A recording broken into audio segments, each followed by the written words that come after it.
Welcome to Auto Resolve. In this guide, I will show you how to fix the unavailable to update Minecraft native launcher error. Fix 1. Reset Microsoft Store Step 1.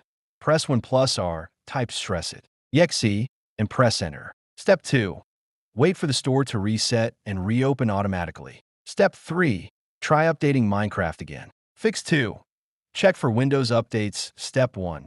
Open Settings, Windows Update. Step 2. Click Check for updates and install any pending updates. Step 3. Restart your PC and try updating Minecraft.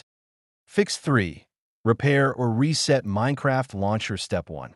Open Settings, Apps and Features. Step 2. Find Minecraft Launcher, click it, and select Advanced Options. Step 3. Click Repair. If that fails, click Reset. Fix 4. Sign out and back into Microsoft Store. Step 1. Open Microsoft Store, click your profile, and select Sign Out. Step 2. Sign back in with your Microsoft account. Step 3. Try updating Minecraft again.